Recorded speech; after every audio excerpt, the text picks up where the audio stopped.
Alors, on va pas s'attarder plus sur la Haggadah. J'aurais bien voulu, mais honnêtement, j'ai pas grand-chose à vous dire de plus. Si à l'inverse, vous auriez des idées, ça m'intéresse. Mais c'est l'histoire des ossements de Judas, de son nidouille, et cetera.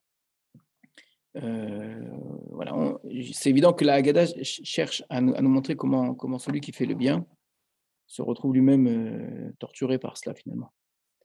Et ça, c'est l'aspect, négatif, c'est l'aspect, conséquence, triste quoi, mais en même temps, il y a un espoir, c'est qu'il y a la possibilité de prier pour pas que ça se produise et que finalement, il y a une solution qui est et la solution, elle arrive à la fin et avec plein d'autres choses intéressantes autour de cette Haggadah, le fait que finalement la destinée future d'un juif, son paradis, son nirvana, c'est quoi? C'est la yeshiva. C'est la yeshiva avec tout le côté, on en revient, on finit pas de poser des questions et de critiquer, et d'avoir le plaisir de pouvoir répondre à quelqu'un qui pose une question et de prouver qu'on a raison et d'être et c'est amusant parce que on dit que le monde d'en haut, on a appelé ça la semaine dernière, est représenté par le principe du shalom. On dit: «Oseh shalom mimroma», celui qui fait la paix dans les hauteurs. Il y a Oseh shalom alenu, c'est-à-dire que le lieu, heu, qui est dans son essence un lieu de paix, c'est le monde d'en haut, le lieu des anges, et cetera. C'est toujours la paix, il y a pas de guerre là-bas. Alors on utilise le terme de guerre ici, en fait. C'est que même là-haut, quand on étudie, il y a la guerre. On est dans une guerre tout le temps et qu'il faut finir par gagner dans cette guerre-là, et cetera. Et que cette guerre-là, elle est toujours pacifique, en fait. Elle est, donc elle dérange pas. Voilà, maintenant, je ne pense pas que ce soit ça l'objet de cet Haggadah, et donc je passe probablement à côté de son message. Bezrat Hashem, un jour on y reviendra. Voilà. On termine juste le morceau de Gemara qui, lui, est lié à la Mishnah. Rappelez-vous, dans la Mishnah, on avait dit que une personne qui a tué de manière involontaire va dans une ville de refuge et sort au moment de la mort du Kohen Gadol. Donc c'est la mort du Kohen Gadol qui autorise la sortie. Après, on avait dit qu'il n'existait pas que le Kohen Gadol, il existait plusieurs Kohanim. Donc c'est le Kohen Gadol, c'était son second, c'était le Mashuach Milchama, d'après certains. Donc il y a plusieurs possibilités qui faisaient qu'un Kohen Gadol, plusieurs types de Kohanim Gadolim ou de Kohanim tout court qui puissent faire sortir le Rotséar. Donc on avait dit celui qui avait tous les vêtements, celui qui n'avait pas tous les vêtements, etc. Alors, à ce sujet-là, la Gemara revient sur cette question. Elle dit la chose suivante. Ibaya Leou, vous êtes avec moi? On a posé la question. Bemitat Kulan ou Choser, ou Dilma Bemitat Echad Mehen. Quand tu m'as dit qu'on sort par la mort du Kohen Gadol qui était Merobé Gadim, du Kohen Gadol qui n'est pas Merobé Gadim, du Sgan Kohen, de celui qui remplace le Kohen Gadol, du Major Milchama d'après une opinion, est-ce que ça veut dire qu'il faut tout cela en même temps? C'est-à-dire qu'il faut que tout cela soit passé, qu'il y ait la mort du premier, la mort du deuxième, la mort du troisième et éventuellement la mort du quatrième pour qu'ils puissent sortir, ou bien il suffit que l'un d'entre eux sorte. Donc, Tashma, on a enseigné. Donc, pour essayer de répondre à cette question, on va citer un enseignement, on va voir en quoi l'enseignement nous permettrait de répondre à notre question. Nigmar dino belo kohen gadol, eno yotzi misham leolam. L'enseignement des Chachamim dit la chose suivante, que si on a fait le Gmar Din, c'est la fin du jugement, c'est-à-dire le moment où la sentence a été prononcée. Dans un jugement, il y a plusieurs moments. Tant que la sentence n'est pas prononcée, en réalité, le jugement, évidemment, n'est pas considéré comme terminé. Si la sentence est terminée alors qu'il n'y a pas de Kohen Gadol à ce moment-là, il n'y a pas de Kohen Gadol juste au moment où la sentence est prononcée, parce qu'il vient de mourir, par exemple, juste avant. Donc, il n'y a pas un Kohen Gadol quelque part qui assume cette responsabilité du Rotzer qui va aller en ville de refuge maintenant. Alors, qu'est-ce qu'on fait dans un cas pareil? Alors, l'enseignement nous dit la chose suivante, et no yotze misham leolam ne pourra jamais sortir. Puisque le Kohen Gadol qui va être nommé plus tard n'était pas le Kohen Gadol qui était en fonction au moment où lui a eu la sanction, donc il ne dépend pas de lui. Donc c'est le Kohen Gadol de sa sanction qui doit mourir. C'est clair? Donc, alors pourquoi on n'attend pas qu'il y ait un Kohen Gadol pour faire le deal? Parce que là, on le coince là, c'est un peu. on ne savait peut-être pas. On était jusqu'à dernière nouvelle, Kohen Gadol était encore vivant. Et puis on a terminé le dîner, on vient de recevoir, vous savez, il y a 2 jours, le Kohen Gadol est mort. À l'époque, on n'avait pas le truc tout de suite, ou même ce matin, il est mort, on n'était peut-être pas au courant. Donc on apprend que de fait, au moment de la sentence, il n'y avait pas de Kohen Gadol. Donc finalement, il se retrouve en ville de refuge sans Kohen Gadol. En tout cas, avec la sanction d'aller dans une ville de refuge donc dans ce cas-là, il ne sort jamais. De là, on veut trouver une réponse à notre question. Le Kohen Gadol, il n'a aucune influence sur la complètement. au départ. C'est un peu bizarre. Complètement. Et comme a priori, il n'a aucune influence avec toute cette histoire. C'est la Torah qui a voulu nous faire dépendre de cela. Ouais. Donc, il faut que ce soit lié à ce Kohen Gadol qui est en fonction au moment de cette sentence-là, avec des explications qu'on a données, de responsabilité du Kohen Gadol, voilà, de prise de conscience de ce qui se passe, etc. Donc, de fait, il est dans un vide. Ce vide-là fait que il se retrouve malheureusement coincé. De là, en tout cas, on va tirer une réponse à notre question. La question, c'est est-ce qu'il faut que tous ceux-là dont on a parlé meurent ou il suffit d'un seul d'entre eux? Donc, la réponse, c'est que de là, on déduit que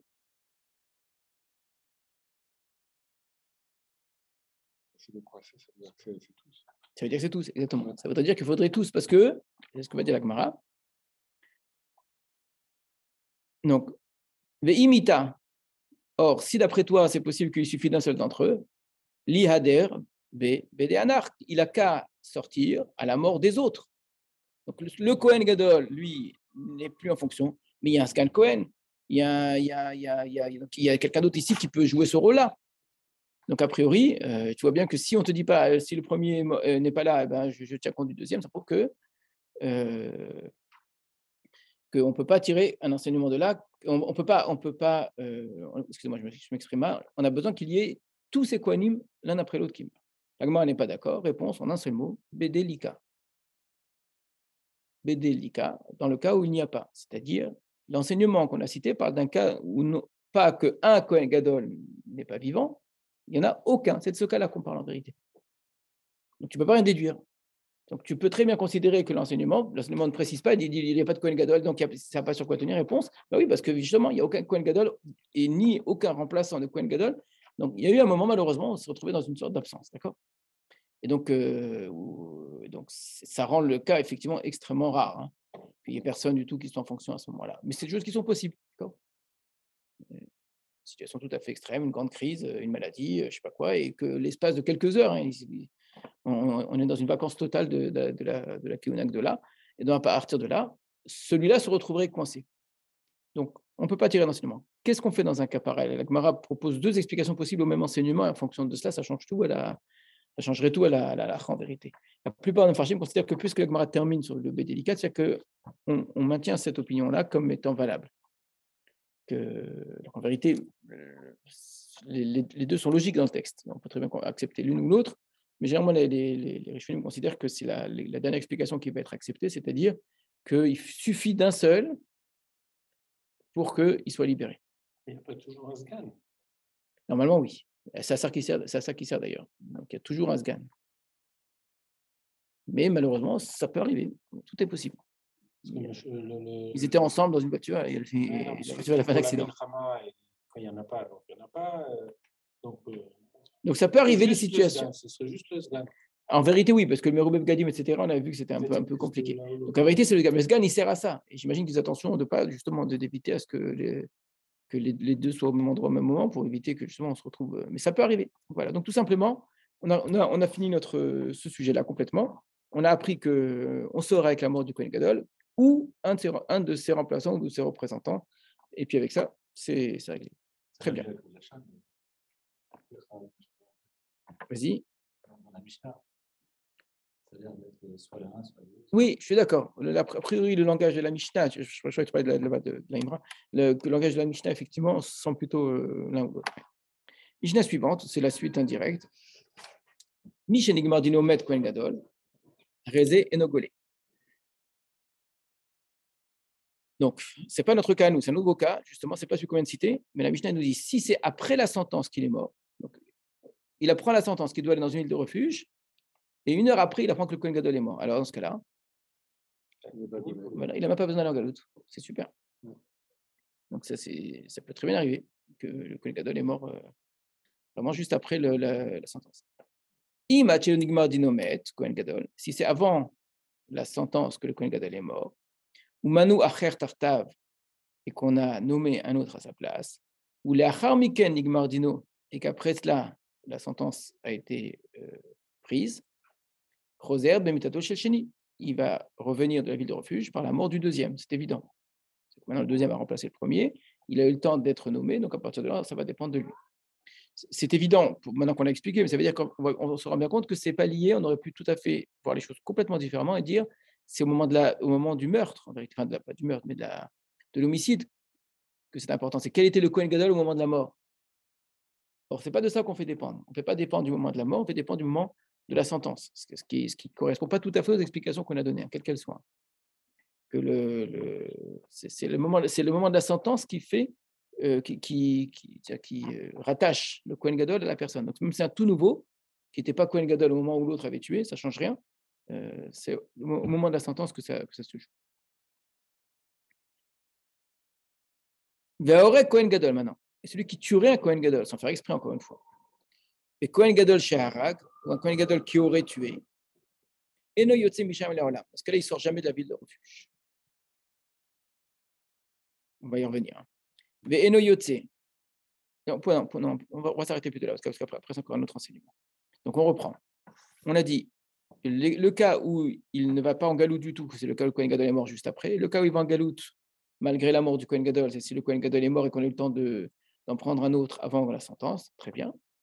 Et il y a un cas où il ne va jamais où il va aller en galoute, il ne va jamais en sortir, s'il a tué un Kohen Gadol ou si lui-même est Kohen Gadol et qu'il a tué. Et là, les commentateurs Et Nigmar Dino Belokan Gadol. Il y a un troisième cas là. Dans la Mishnah, je parle ici. Ouais. Ouais, c'était. Juste avant. Voilà.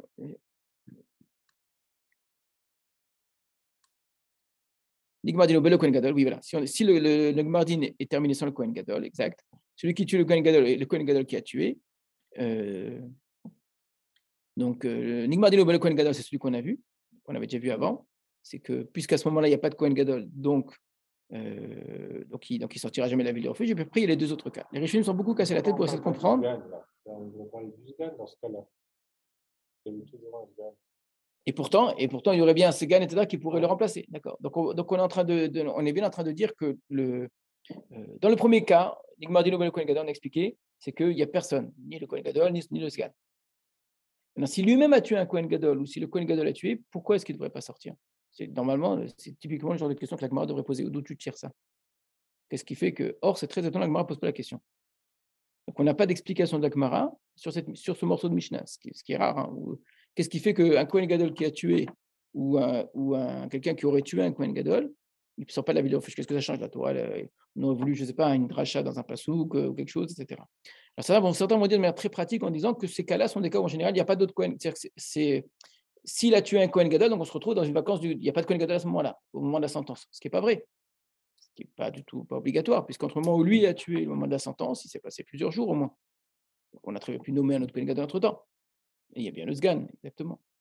De la même manière, un Kohen Gadol qui est tué, donc il est plus Kohen Gadol d'une certaine façon à ce moment-là, mais ça ne change rien, quelqu'un d'autre qui peut très bien avoir pris sa place. Et donc, deuxième objection, quand c'est le Ritva qui pose cette objection de dire que ce serait pour des raisons pratiques, hein, que c'est un cas où il n'y aurait pas de Kohen Gadol. Et deuxième chose, le Ritva dit, si c'est vraiment des raisons pratiques, alors ça me suffit l'enseignement que tu m'as donné, Nigmar dit le Kohen Gadol, tu n'as pas besoin de donner des cas particuliers. Ce qui voudrait bien dire que c'est un din à part, c'est une loi à part.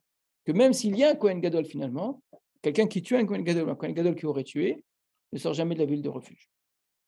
Et alors, pourquoi on entend quelque chose, ouais, mais ce qui est difficile, c'est de dire qu'on n'est pas habitué, nous, à ce qu'on a l'enseignement sans qu'il y ait une assise dans un texte. On fait une dracha à quelque chose. Alors là, on ne l'a pas. Donc, effectivement, pourquoi ça s'entend? C'est pas sur tout le monde, donc on ne va pas le toucher, il est intouchable comme ça. C'est lui qui amène l'expiation, la capara. Voilà, donc, si je tue celui qui amène la capara, j'ai plus d'expiation. Lui, par définition, il ne peut pas tuer. Donc, on va commencer dans l'autre ordre. Celui qui tue le Kohen Gadol, il tue celui qui normalement amène la capara. Donc, même s'il y a un autre Kohen Gadol qui existe, d'accord, il a vidé, d'une certaine façon, il a déchargé cette possibilité ici d'être sauvé, quoi. Malgré tout, voilà, tout à fait. Malgré tout, ça veut dire que c'est un acte de tuer un Kohen Gadol. C'est un acte qui n'a pas son pardon par la sortie du Kohen, qui aura quand même son pardon par la ville de refuge, etc. Mais de là à sortir de la ville de refuge alors que tu as tué un Kohen Gadol, il y a quelque chose qui ne va pas. C'est pas possible. Et il y aurait peut-être presque une sorte de ça c'est écrit comme ça, mais c'est-à-dire que c'est trop grave de certaine façon. Dans l'autre sens, un Kohen Gadol qui lui-même a tué, un Kohen Gadol qui a tué lui-même, il a fait disparaître la valeur d'un Kohen Gadol. Un Kohen Gadol, tout son principe, c'est d'amener le shalom, la paix, la vie, etc. Donc s'il fait ça, il a manqué à ses obligations premières. Donc, on a dit, si quelqu'un, n'importe qui ne connaît pas, qui l'a jamais vu à tuer, il est un peu responsable. Mais là, c'est lui-même qui tue. Donc la gravité de ce qu'il fait que il va quand même l'huile refuge parce que ce n'était pas volontaire, mais il ne peut pas en sortir. Il faudrait peut-être rajouter une idée à laquelle j'ai pensé peut-être en plus, c'est qu'il y a quelque chose, je ne sais pas comment appeler ça, incorrect, c'est peut-être pas le bon terme, quelque chose de indécent, voilà. Quelqu'un qui a tué un Kohen Gadol, que la mort d'un autre Kohen Gadol le fasse sortir, ça ne se fait pas.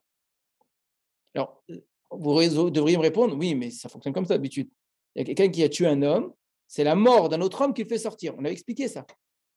On était justement, on s'était intéressé à ça. Il faut que quelqu'un d'autre meure pour que lui-même, il puisse sortir. Pour lui donner la valeur de la vie, justement, c'est très important la vie. Mais là, tu as tué un Kohen Gadol, quoi, comme si je vais attendre qu'un autre Kohen Gadol meure pour que moi je sois sauvé. Ou bien l'inverse. Un Kohen Gadol qui a tué, ce serait indécent qu'il attende la mort du Kohen Gadol qui l'a remplacé pour que ça ne se fait pas. Il y a quelque chose de pas beau là-dedans. Et on voit souvent des halakhot qui fonctionnent sur cette forme de respect des certaines formes de convenance, de choses qui sont où pour tout le monde ça peut marcher, mais pour toi c'est pas beau. Quelque chose de pas joli là-dedans. C'est peut-être pas plus ou moins grave, c'est certainement plus grave en vérité, mais c'est peut-être pas la gravité qui justifie que tu sors pas de la ville de refuge. Mais il y a quelque chose qui est pas beau. Voilà. Alors je l'ai pas vu écrit, je peux pas vous le dire. Ce qui est gênant en tout cas, c'est que la Gemara n'a pas posé la question. Et c'est rare hein, que Gemara ait un mot, alors qu'il faudrait tout de suite dire d'où tu sors ça.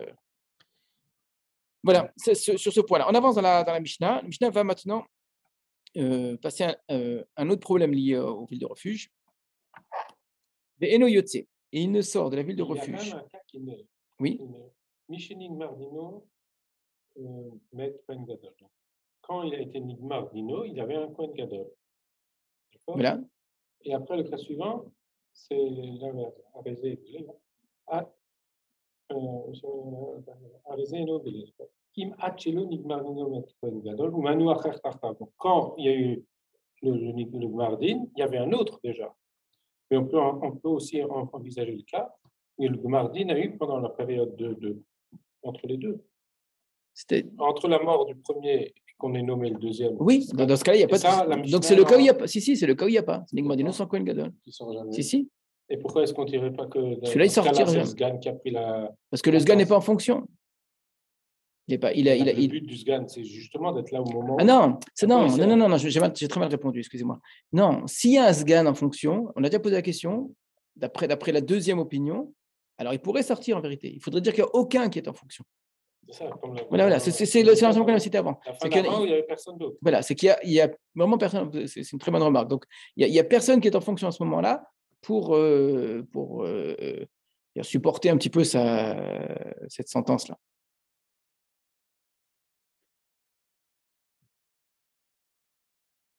Excusez-moi. Hop. Voilà. Donc, je reviens à la suite de la Mishnah. Des règles concernant on a dit il ne sort pas hein, jusqu'à la mort du Kohen. Est-ce qu'il a le droit de sortir avant la mort pour des raisons exceptionnelles? Est-ce qu'il a le droit de sortir parfois pour je ne sais pas quoi? Je reprends la question de Martina. C'est vrai que tu as démarré la Mishnah en disant que tu n'as pas besoin, même si c'est terminé, mais que n'a toujours pas nommé quelqu'un, il ne sort plus. Alors, ça dépend. Ça dépendra des deux opinions qu'on avait dites. On va rester sur l'opinion qui dit qu'il faut que c'est un d'entre eux suffit. Donc, quand la Mishnah nous dit, à un moment, regarde, c'est vrai que c'est étrange. Elle nous dit Nigmardino Chodametato Shelchen, Nigmardino Belo Kohen Gadol, Nigmardino Belo Kohen Gadol. Si son Gmardin a eu lieu sans Kohen Gadol. Qu'est-ce que tu me supposes? Tu es en train de me dire on aurait dû préciser et qu'on n'a pas encore nommé le suivant. Qu'est-ce que ça change? De fait, au moment où il est mort, au moment où il y a eu la sentence, au moment de la sentence du Rotziar, il n'y a pas de Kohen Gadol. Il n'y a aucun Kohen Gadol, ni un remplaçant. Pourquoi avoir besoin de rajouter Et on n'a pas encore nommé le suivant, que ça change. Nigmar dino belo Kohen Gadol. Et l'autre, il a été nommé après. Le seul qui a été nommé après, on l'a dit au début de la Mishnah. Mishnah Nigmar dino met Kohen Gadol. Arrête, donc et que si après il a été nommé, ça y est, c'est un autre problème. Donc au moment de la sentence, il n'y a personne. Donc c'est sûr qu'on va en nommer un après. Ça, c'est même pas la peine de préciser. Donc il sortira pas de la galoute. Voilà. Maintenant, est-ce qu'il peut sortir pour d'autres choses? Réponse non. Mais Eno Yotse, il ne peut sortir lo le'edut mitzvah, ni pour un témoignage de mitzvah. Témoignage de mitzvah, c'est-à-dire qu'il a une obligation ici, par exemple, il a vu la lune, donc il va pour témoigner que de la nouvelle lune, c'est une mitzvah de le faire. Mais lo le'edut mammon, ni pour un témoignage d'argent, il sait qu'un tel doit de l'argent à autrui, etc., ou n'importe quoi d'autre, quelqu'un a causé un dommage et qu'il doit rembourser. Mais lo le'edut nefashot, ni même pour un témoignage qui pourrait entraîner la mort de quelqu'un. Donc, en vérité, le troisième cas suppose les deux premiers. On aurait pu dire que le troisième. Mais la Mishnah fait exprès de monter de manière graduelle. Si c'est une mitzvah à accomplir, il ne doit pas sortir. Même si ça va entraîner peut-être une perte d'argent à quelqu'un, il ne doit pas sortir. Même s'il y a une mort ici qui est en jeu, alors non pas qu'il va tuer quelqu'un, c'est l'inverse ici, c'est-à-dire qu'il pourrait peut-être... non, l'inverse. Peut-être qu'au contraire, s'il va témoigner, on condamnerait quelqu'un à mort, mais qui mérite. Il ne sort pas. C'est très, très étonnant. Et on va jusqu'au bout de cette logique, pour bien qu'on comprenne qu'il ne sort vraiment pas du tout. Même si c'est le chef d'armée d'Israël comme Yoav ben Tserouia, c'est ironique, parce que Yoav ben Tserouia, justement, a cru que lui pouvait être protégé. Donc même Yoav ben Tserouia, si quelqu'un, Eno Yotse Misham, donc tout Israël a besoin de lui, c'est la guerre. On a besoin d'un super grand stratège, d'un chef d'état-major, etc. Il doit venir à une réunion, etc. Non, il ne sort pas de la ville de refuge. Alors que là, tout le monde a besoin de lui. C'est quand même assez incroyable. Chez Neymar, quand il est écrit, Asher Nas Shama, là où il aura fui, Sham Tehedirato, là-bas sera son habitation, Sham Tehemitato, là-bas sera sa mort, Sham Tehekurato, là-bas sera son enterrement, de celui qui serait resté jusqu'au bout, s'il n'y a pas eu la mort du Kohen Gadol. D'accord. Point. Même Sham Tehedirato, ça ne veut pas dire que j'habite à Savoie, je ne peux pas aller passer la journée. C'est pour ça qu'on précise, Sham Tehemitato, Sham Tehekurato. Ouais, c'est une fuite là-bas. Yanous Shama, il est dans une fuite. Ce là-bas, cet endroit-là, sera un endroit qui sera toujours l'endroit de fuite. Tu ne peux pas sortir de ça. C'est pas juste Shama, c'est Nas Shama. Il est dans une fuite qui n'aura jamais de fin. Alors tout le monde a posé la question concernant cette halakha. On sait très bien que toute la Torah doit être transgressée s'il s'agit de sauver la vie humaine de quelqu'un. Sauf 3 cas, d'accord, 3 exceptions, le meurtre, les unions interdites et l'idolâtrie, d'accord. Mais à part ces 3 péchés très graves, d'accord, si quelqu'un est en danger de mort, on a le droit de faire manger pas caché, on a le droit de transgresser le Shabbat, etc., etc. Alors comment ça se fait que là, s'il y a un vrai danger, tout Israël a besoin de lui, et c'est pas une personne, c'est la guerre. Non, il bouge pas, il reste chez lui. Incroyable comme halakha. Pas forcément aussi indispensable. Non, quand on nous dit ça, on dit même si, ça veut dire la halakha, c'est que oui, tu ne le fais jamais sortir.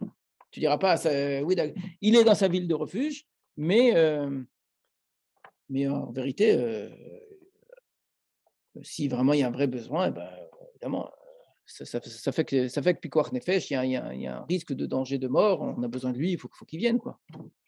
Et on dira au Goël Adam, écoute, tu ne le touches pas, là, il faut. C'est très étonnant, ça.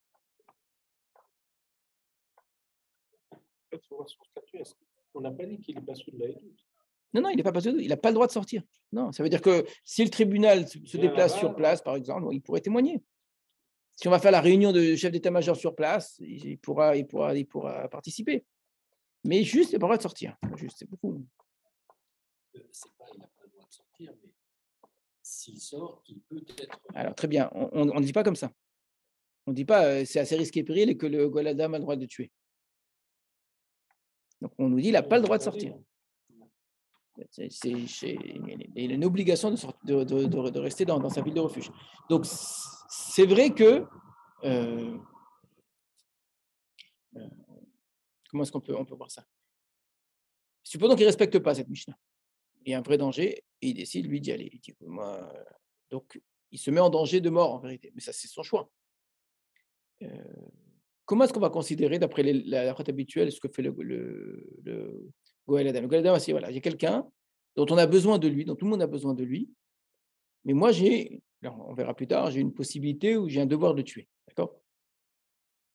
Est-ce que le fait que les gens aient besoin de lui, ça enlève quelque chose à mon obligation, à mon devoir, on va dire? Donc, on dit que quelqu'un, s'il y a un danger de mort, on doit être prêt à transgresser la Torah, d'accord? Donc, le fait qu'il y ait un danger, est-ce que moi, ça m'interdit de toucher cette personne-là, d'après les règles habituelles de la halakha?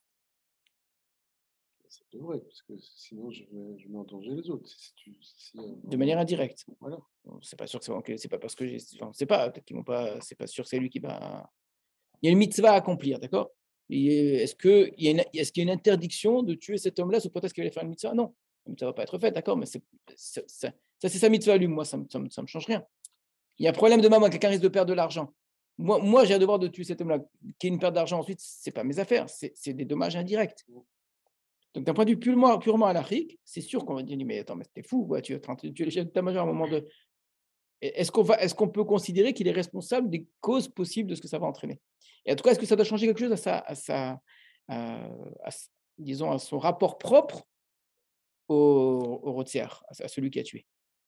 A priori, non. Ça veut dire que nous, on a un problème personnel, ce problème personnel n'est en rien d'affecté. Une personne avec elle-même, oui, c'est-à-dire j'ai une mitzvah d'un côté, j'ai une obligation moi-même, de l'autre côté, de rester. Comment est-ce que je fais? D'accord? Et par rapport à l'autre, ça ne change rien, a priori. Après, il peut faire le choix de le tuer ou pas le tuer, mais ça veut dire, a priori, l'obligation qu'a à accomplir le Rotséar, qui est dans sa ville de refuge, n'affecte en rien l'obligation, alors on en parlera ou pas, en tout cas, c'est la possibilité qu'a le Goël Adam de le tuer. Alors, c'est peut-être lié à ça, effectivement. Quand on dit qu'il ne doit pas sortir, ça veut dire, s'il sort, c'est assez risqué et péril. Voilà. Ça, mais c'est même pas un Dochin Nefesh Ben Nefesh. C'est Dochin, dans le sens qu'au contraire, je vais le tuer parce que j'ai une obligation de le tuer. Un Dochin Nefesh Ben Nefesh, ça veut dire lorsque je veux sauver la vie de l'un en tuant l'autre, d'accord? Il y a un petit peu de cette idée-là. Mais même si c'est tout Israël, quoi, ça veut dire que c'est pas mes affaires. Ma responsabilité propre n'a rien à voir. C'est mon affaire personnelle, elle reste. C'est ma vendetta propre, elle est toujours là, quoi. Voilà, c'est ça. Ça voudrait dire que, alors que pour l'instant, on est en train de dire, il n'a pas le droit de sortir. Où est-ce qu'on a vu qu'il y avait un issour de sortir, d'accord? Sham Yanou, ça veut dire qu'il doit rester, dans le sens s'il sort, il a transgressé l'issour de rester en ville de refuge. Tout ça, il va falloir qu'on le développe, d'accord? Ça, c'est des choses qu'il va falloir justement travailler. Ce qu'on dit, ce ne serait pas un Yotze, Non, ça aurait été plus simple encore, c'est de dire, c'est assez risqué pour Yotze, mais je sais pas, avec. Que le Goël Adam peut le tuer. Donc, ça, il va falloir qu'on le travaille. La Gemara va justement aborder un petit peu ces questions-là. On continue la Mishnah, justement sur quel est le devoir du Goël Adam maintenant. Avant ça, elle dit la chose suivante: Keshem she'aïr koletet kar trouma kolet. Donc, c'est une règle complètement à part.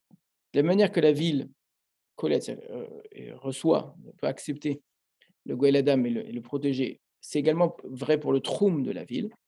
Le troum de la ville, c'est vous savez qu'il y a 2000 hamots qui sont autour de la ville, qui sont considérés comme une sorte de périphérie de la ville, mais une périphérie non habitée. Hein. C'est pas des maisons, c'est une sorte de surface qui entoure la ville.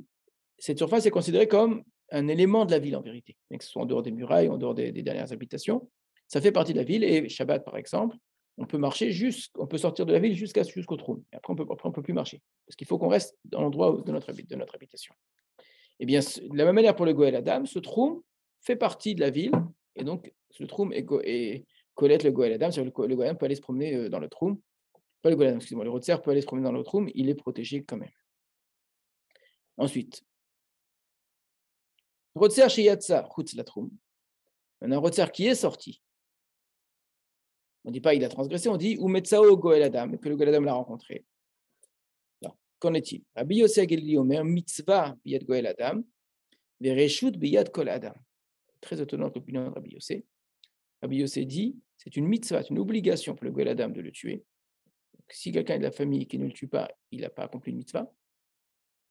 Et c'est une autorisation faite à tout homme.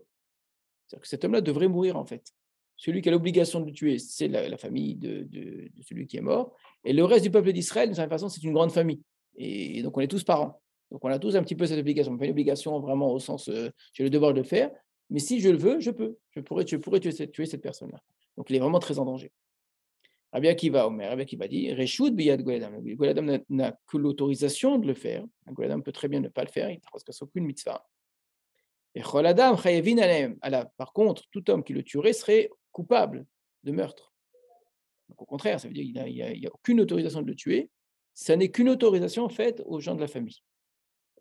Et cette autorisation s'arrête à cette famille-là et c'est tout. Et donc, la marque de Rabbi Yossi Rabbi Akiva ici est très claire. Hein. C'est deux visions différentes de cette façon de concevoir le Goël Adam et les villes de refuge.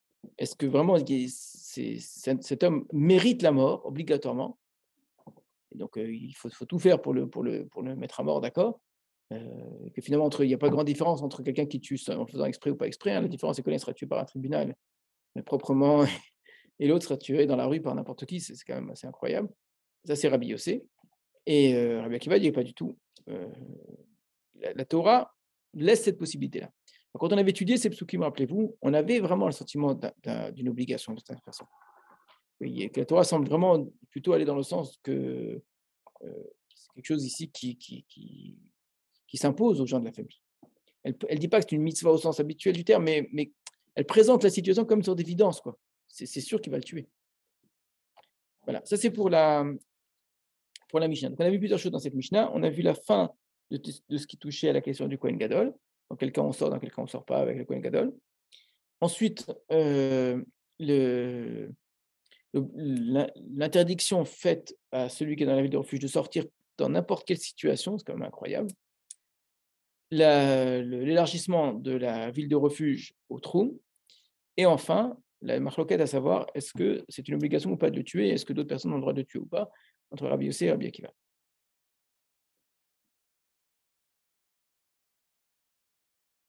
Alors, la Gemara pose la question. Maïtama, quelle est la raison? C'est-à-dire, quelle est la raison du début de la Mishnah? Le début de la Mishnah, c'est Mishenigmar Dino, Met Kohen Gadol. Si c'est à partir du moment où le Mardin a eu lieu, que le Kohen Gadol est mort, et Nogoli ne va pas en galoute, du tout. La Gemara pose la question. Maïtama, quelle est la raison de cela? Amar Abaye dit, Kalva Chomer. C'est un raisonnement a fortiori. Uma Mishegalakvar Yatsa Arshav. Si déjà quelqu'un qui est déjà allé en exil, il peut sortir. Michelo Gala Anodin chez le Higlé.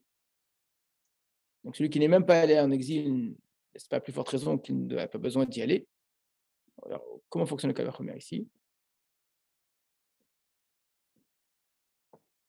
Pour dire qu'il y a Kalva, ça veut dire qu'il y a un élément qui est évident, un qui est moins évident. D'accord? Donc, on reprend la Kalva Chomer. Il dit, regarde, quelqu'un qui est allé en galoute, il sort. Donc, quand il y a la mort d'un Kohen Gadol. Donc, quelqu'un qui n'est même pas allé en galoute, c'est sûr qu'il n'y va pas quoi, à la mort du Kohen Gadol. Donc, en quoi le fait d'être allé en galoute, c'est quelque chose de moins évident, d'accord? C'est moins évident qu'on sorte une fois qu'on y est allé que lorsqu'on n'y est pas allé du tout. C'est-à-dire, le fait d'y être allé, ça enlève de l'évidence qu'on puisse en sortir, quoi. Vous m'avez bien compris? Il faut ici créer des niveaux, d'accord? Du moment que j'ai mis les pieds dans la ville de refuge, il faut m'apporter une bonne raison d'en sortir, d'accord? Alors que si je n'ai pas mis les pieds, c'est normal que je puisse en sortir parce que je n'y ai pas encore mis les pieds. Comment ça fonctionnait? Pourquoi le fait d'y être allé, ça rend plus difficile la sortie? C'est-à-dire que quelque part, le din, il a été prononcé et que la situation est tranchée, quoi. J'ai mérité d'être en galoute et d'ailleurs, j'y suis allé. Donc, donc le fait d'aller, ce serait la suite de la sentence, en fait. Voilà. Vraiment. Alors que là, finalement, on pourrait dire l'inverse. Si la sentence n'a pas eu lieu complètement, Il devrait au moins un peu la faire. Je suis d'accord. donc le Kohen Gadol, il est mort avant la fin de la sentence, donc il ne peut pas en profiter. Il faut qu'il ait vécu quelque chose. Dans les deux cas, la sentence a été prononcée. Dans les deux cas, la sentence a été prononcée. Dans un cas, il a en plus fait un peu de veille de refuge. Et on dit, écoute, s'il l'a fait, la Torah te dit qu'il peut sortir. Donc, si déjà celui qui est parti, celui qui n'est pas parti, il a pas dit. C'est ça ma question. Pourquoi si déjà? Pourquoi le fait d'y être allé, ça rend moins évident la sortie que le fait de ne pas y être allé? Non, c'est plutôt le fait d'y être allé. Comme je suis allé, donc je peux sortir. Donc si je ne suis pas allé, je ne peux pas en sortir, il faut que j'y aille d'abord. Voilà, donc c'est l'inverse. Tant que j'y ai pas goûté, je ne peux pas en sortir. Et la question, c'est est-ce que c'est la sentence d'avoir fait le meurtre? On a dit il faut la sentence. De refuge qui provoque, qui commence le compte.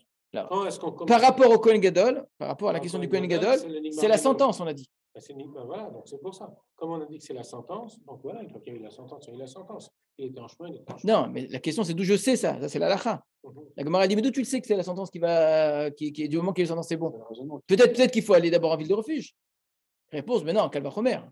Tu comprends? Écoute, s'il est allé en ville de refuge, la sentence, pas la sentence, la mort du Kohen Gadol le fait sortir. Alors là, il n'y est même pas allé. Tu comprends? Il n'y est même pas allé, donc c'est pas la peine de. Pourquoi c'est tellement évident? Alors, la Gemara elle-même, elle va contredire le Kal Vachomer. Regardez, elle va dire exactement le contraire. Elle va dire, tu peux faire le Kal Vachomer dans l'autre sens. Mais Dilma, peut-être. Haï degala ik parle. Celui qui est allé en exil, il a eu un moment de capara, d'expiation. Ça lui a fait perdre un peu de la gravité de ce qu'il a fait parce qu'il a goûté à l'exil. Donc, il a eu une expiation, plus la mort du Kohen Gadol, donc il en sort. Donc, il a eu le droit un petit peu à enlever de la gravité de sa faute, d'accord? Donc, il a eu cette capara-là, cette expiation. Haïdelo Gala. Or, celui qui n'a pas allé en galoute, l'omidé du tout, galoute kamekapra, mitat Kohen Gadol ou de mekapra. D'accord? Alors, on va ça, c'est la réponse. On va. Donc,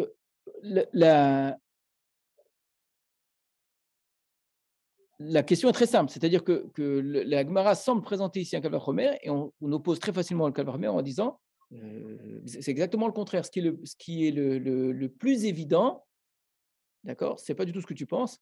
Bien au contraire, le fait d'être allé en galoute, d'avoir goûté à la galoute, à cela ça s'associe la mort du Kohen Gadol. Ben lui, il peut sortir. Donc, il a tout eu, d'accord, il a eu la sentence, l'autre, il n'a eu que la sentence, et tout d'un coup, le Kohen Gadol, il est mort. Quoi. De quel droit il pourrait sortir d'une lieu de refuge dans laquelle il n'est même pas rentré? Non, lui, il n'y va pas. D'accord. Donc, le calcul paraît même plus juste, moi, je pense, dans ce sens-là, que dans le premier sens. Et pourtant, la Gemara propose au départ ce que le premier calcul, et vous allez voir qu'elle y tient, en fait, qu'elle va s'arrêter sur ce premier calcul, qui est de dire pas du tout. Le fait d'être allé, ça bloque la personne. Ça veut dire, tu es allé, maintenant, il faut quelque chose qui justifie ta sortie. D'accord? Donc là, j'essaie de vous expliquer le premier calva premier. D'accord? Donc, une fois que tu es là-bas, qu'est-ce qui justifie ta sortie? Si tu n'es pas allé, tu n'as pas besoin de justifier ta sortie si tu n'es pas allé. Donc, comme on dit, rappelez-vous ce qu'on a dans la Mishnah, une fois que tu es là-bas, tu n'en sors pas normalement. Donc, tant que tu n'y es pas, tu t'es pas mis ce boulet au pied, quoi. Donc, tu as eu la sentence, tu as eu la chance, il est mort avant, tant mieux. Parce que si tu mets les pieds là-bas, l'endroit, c'est un endroit de galoute. S'il y a cette galoute-là, tu ne peux pas sortir, c'est plus une galoute. Alors, vient la Torah, elle te dit, tu sais quoi, si le Kohen Gadol, il meurt, t'en sors. Mais là, le fait de pas y être entré du tout, il y a eu la mort du Kohen Gadol, ça suffit. En réalité, de quoi dépend le choix entre la première logique ou la deuxième? C'est-à-dire, qu'est-ce qui est le plus évident, qu'est-ce qui est le moins évident? Dans la deuxième logique, on a dit, ce qu'on rajoute, c'est-à-dire que si tu n'as pas goûté à la galoute, il faut la mort du Kohen Gadol et il faut la galoute. La première, il va dire non, c'est pas ça, c'est que du moment que tu es là-bas, tu es collé, d'accord? La Gemara va répondre, regardez, au deuxième Kal Vachomer, en disant, propose la deuxième version en disant, écoute, si c'est la galoute, elle amène une capara, donc lui, il n'a pas eu cette capara-là. La Gemara répond, galoute kame kapra, mitat Kohen kame kapra. Est-ce que c'est la galoute qui amène l'exil? Ce n'est pas la galoute qui amène l'exil, c'est la mort du Kohen Gadol qui amène l'exil. Alors, ça n'a rien d'évident du tout de répondre ça. Ça remet justement en question beaucoup ce qu'on pense. Et donc, le Kohen Gadol fonctionne. C'est-à-dire, toi, tu pars du principe que l'expiation vient du fait qu'il était en galoute. Pas du tout. L'expiation, c'est la mort du Kohen Gadol qui l'amène. Et c'est uniquement la mort. Et ça, c'est très étonnant, mettez de dire ça. Mais effectivement, si on part de ce principe-là, que le lieu de la galoute n'est pas un lieu d'expiation, c'est pas ça qui crée chez lui une expiation, d'accord? C'est juste la mort du Kohen Gadol. La galoute, elle est là en attente de cette expiation. Mais tout ce temps-là, il n'est pas du tout expié, il n'y a rien, zéro. C'est très étonnant parce qu'on a dit, justement, il est en galoute pour expier un peu sa faute. Alors, ça permet quand même de rendre logique un point, rappelez-vous qu'on avait étudié, c'est que ce n'est pas juste. Pourquoi certains, ils vont rester 20 ans en ville de refuge et d'autres, si la ville de refuge est un lieu d'expiation, pourquoi les uns doivent expier beaucoup plus que d'autres? Réponse, non, ce n'est pas une question d'expiation, la ville de refuge. Ce qui expie, c'est la mort du Kohen Gadol. Et donc, de ces deux éléments, dont l'un nous paraît essentiel dans la Torah et l'autre nous paraît tout à fait accessoire, l'essentiel, c'est quelqu'un qui a tué dans une ville de refuge, il va passer sa vie là-bas, il abandonne tout, etc., etc., etc. S'il sort, il meurt, ça c'est l'essentiel. Ce qui est accessoire, bon, si le Kohen Gadol il meurt, il sort. Bien, la Gemara nous inverse tout. Il dit, en fait, quelqu'un qui a tué, la halakha, c'est quoi? Il faudrait dire presque, il doit attendre la mort du Kohen Gadol. C'est ça la halakha. Et que tant que le Kohen Gadol n'est pas mort, n'importe qui peut le tuer. Ah non, on va le protéger. Tu sais quoi? Bon, d'accord, il est dans une ville de refuge. C'est ça l'accessoire. Mais on a complètement renversé l'idée première, c'est-à-dire quelqu'un qui a tué est en attente de la mort du Kohen Gadol. Parce que l'expiation, c'est lié à la Keuna. Alors c'est sûr qu'après tout le reste va rentrer dans son expiation. Et tout ce qu'on avait dit avant, ça reste vrai. C'est que de fait, il va être dans un endroit qui est une cité idéale, etc. Ça va lui rapprendre à vivre. Tout ça, c'est entièrement vrai parce qu'il est dans cette attente-là. Mais en vérité, d'après la Torah, c'est la mort qui expie. Et c'est cette idée qui est très, très, très, à laquelle on n'est pas habitué, nous, juifs. Hein. Regardez comment ici elle est claire. Hein. La mort du Kohen Gadol, c'est elle qui va amener l'expiation pour cet homme-là. Et que dans cette attente-là, pour ne pas être tué par quelqu'un d'autre, alors on le protège. La ville de refuge est là pour le protéger. Mais la logique de la règle de la Torah, c'est celui qui tue, sans faire exprès, doit attendre la mort du Kohen Gadol. C'est-à-dire, pourquoi pas? Est-ce que le fait que le Kohen Gadol meurt, c'est une expiation? Oui, alors il faudrait jouer sur le sens des mots kapara en hébreu, expiation en français. Je n'ai pas voulu rentrer dedans. J'ai juste traduit le mot kapara. Kapara, ça veut dire que le mot kapara, c'est le sujet bientôt avec Rosh Hashanah Yom Kippour qui approche. Le mot kapara, ça veut dire qu'on ne subit pas les conséquences de sa faute. Conséquences naturelles, automatiques. Toute faute entraîne une conséquence négative. D'accord? Il n'y a pas de faute sans punition, pour faire simple. La kapara, c'est justement une façon d'empêcher que la punition ne s'applique à celui qui a commis la faute. Donc, quelqu'un qui a tué doit mourir. Voilà. Ça, c'est la punition. Alors, la seule chose qui peut le sauver de cela, c'est que le Kohen Gadol meurt. Mais il va mourir dans 20 ans. Entre-temps, tout le monde va me tuer. Alors, tu sais quoi? Va dans la ville de refuge pour te protéger. Et là-bas, on interdit quiconque de venir te faire du mal. D'accord? Mais ta kapara, c'est ce qui va te permettre de vivre avec les hommes, normalement, tranquillement, c'est la mort du Kohen Gadol. Donc ça rajoute encore à la responsabilité qu'on avait déjà fait peser sur le Kohen Gadol. Hein. Mais ça veut aussi, parce qu'on disait aussi qu'en fait, le Goël Adam, il a un sentiment de vengeance irraisonné qui va aller jusqu'à le tuer. On n'est pas rentré là-dedans pour l'instant. Parce que si on se met à la place du Goël Adam, c'est très compliqué. Quand le Kohen Gadol meurt au bout de 30 ans, le Goël Adam, il s'est calmé. Mais quand c'est au bout de 2 heures, peut-être que le Goël Adam, il a même envie, et là, il n'a plus du tout de mitzvah. Donc on lui dit exactement, si tu le tues, tu es chaymita. Ouais. On lui dit, écoute, cet homme-là, il a fait quelque chose qui a été expié, tu n'as pas le droit de le toucher maintenant. Voilà, son sentiment, comme quoi, si on veut, on peut très bien dire aux gens de ne pas le faire. On voit bien de là. Que l'idée qu'on ne peut pas empêcher cette vendetta, que ces lois, elles sont là que pour essayer de canaliser, etc. Ça ne marche pas ici, clairement non. Qu'il y a des situations où, à la seconde même où ça se produit, on dit à toute la famille, vous ne touchez pas un cheveu de cet homme-là. Point.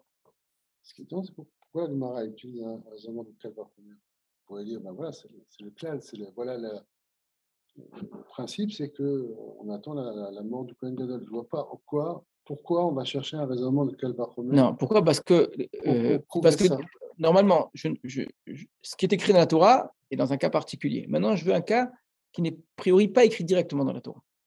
La Torah me parle du cas où il est allé en ville de refuge et que le Kohen Gadol est mort. là, tu es en train de me supposer un cas qui n'est pas écrit dans la Torah. Comment tu passes de la Torah à ce cas-là?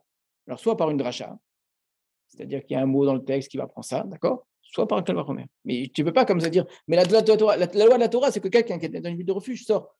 C'est pas il n'y a pas ton cas. Donc, il faut un raisonnement, il faut une justification à partir du texte. C'est le principe même de. C'est pour ça que je lui ai dit qu'on est très embêté pour les autres, par contre. Comment ça se fait que le Kohen Gadol qui tue, monsieur qui tue un Kohen Gadol, lui, ne va pas, lui ne sortira jamais? Parce que, où c'est écrit ça? Quoi, tu as un Kal Vachomer, tu as quelque chose? Donc la réponse est très simple, même si finalement il s'avère, après avoir compris le Kal Vachomer, qu'en fait c'est ça la règle, mais je l'ai compris que grâce au Kal Vachomer. Enfin, je l'ai compris, non, ça marche, c'est pas vrai. Le Kal Vachomer ne se comprend que d'après cette règle-là, d'accord? Mais il faut un Kal Vachomer pour faire le lien entre le texte, Torah Sheberta et Torah Shebe'al-Peh. Je ne peux pas enseigner une loi juste par principe. Voilà, je suis désolé, on va devoir arrêter là. Bezrat Hashem, la semaine prochaine, mais je dois partir très vite.